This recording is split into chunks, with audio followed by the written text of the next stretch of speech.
What's up, guys? Obviously, you already know who this is. Maybe you don't because you've never seen me on camera before. We've never done a video like this, so we're testing it out. We're trying some new waters, but we have a ton of topics we're gonna be going over, and all of it's gonna be related to the punish game versus the neutral game. Like which one's better, which one's more important, how do you develop it, all that kind of good stuff. We'll just get started by explaining what each of them are real quick. The neutral game is how both players attempt to land that first hit. It's how they go about hitting their opponent in the first place so that they can start what's number 2, the punish game, or what you could just call the combo game or just comboing in general. Punish game is basically doing as much damage to your opponent every time you get an opening in the neutral, and that's basically it. This is how you take advantage of any opening you get in the neutral game, like including edge guarding and just any way you can possibly take the stock off of any opening that you get. A perfect neutral game would mean that you would never get hit and always hit them at every possible opportunity. And a perfect combo game would mean that every time you land that first hit, you kill them off of it. You end their stock. Now, in some ways, this is actually demonstrated pretty well in terms of old school players versus dot kids, or people who've been playing for like a long time versus kids who got into it because of Evolution 2013 or the Smash Brothers documentary or something like that. Because the neutral game's so hard to learn, like it takes so many years of training, of like reading and breaking habits, of reading your opponent, of understanding the metagame, understanding all your options and all that good stuff. A lot of new players have kind of inevitably adopted a new style of learning the game. Most notably, they focus on punish game.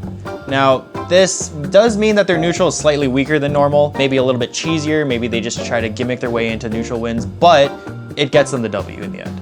Now, a great example of this is actually Mewtwo King. Now, obviously he's not a dot kid or anything like that, but it's no secret like what his neutral game consists of against space animals with Marth. He kind of cheeses you into like a 50-50 grab situation, just tries to either get a dash dance grab or like a run forward grab to call out your forward movement or something like that. And a lot of the top players, like a lot of the gods, have said, you know, they've kind of complained about how he plays a neutral, and they say it's like really annoying or it's like really hard to get around and stuff like that. However, it doesn't really matter because this style is really effective when your punish game is that strong. Basically, the Fox either has to win the 50-50 situation more times than Mewtwo King does in order to win the game, or they have to punish Mewtwo King just as hard every time they win neutral. Most people value the neutral game over the punish game when they're talking about tier lists or like theoretical perfect player or whatever, because obviously if you had perfect neutral game, you would just never get hit and the punish game wouldn't even matter, right? However, in practice, it's a lot different because there's so many opportunities to hope for like hard reads and like get a really like cheesy opening in neutral or something like that and then kill them off of it. And it actually affects the way neutral is played as well. This is one thing that a lot of people actually overlook. So for example, if Mewtwo King's playing Mango, you know, Fox versus Marth on FD, and every time Mango nairs in, Mewtwo King crouch cancel grabs it and gets like 20% off of it, it's actually not that bad. Mango can actually afford to take this risk over and over again because, you know, eventually Mewtwo King's not gonna be able to be in crouch cancel percent.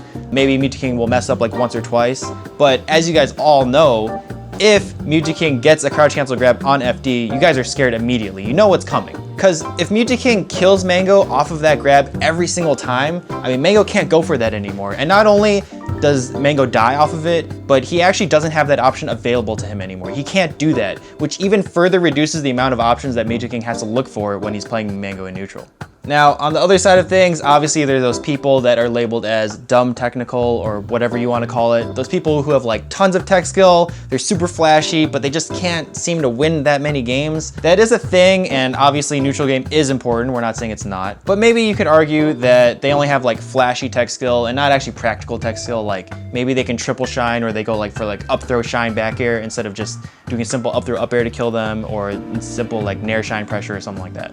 While a lot of people get into the melee because of like the reads and the mind games and all that kind of stuff, I do think one way you can super improve at this game is to just grind out the punish game. Now, this does include like general tech skill and movement practice so that you can execute the game plan that you want to do and execute the punishes. But anyone who has 20xx, like as long as they have computers that DI randomly and tech randomly, you can just practice this and grind this out and get a huge punish game all on your own. You don't even have to play anyone good. You don't need this so-called talent. You don't need, you know, to be able to learn fast or anything. You just need to practice.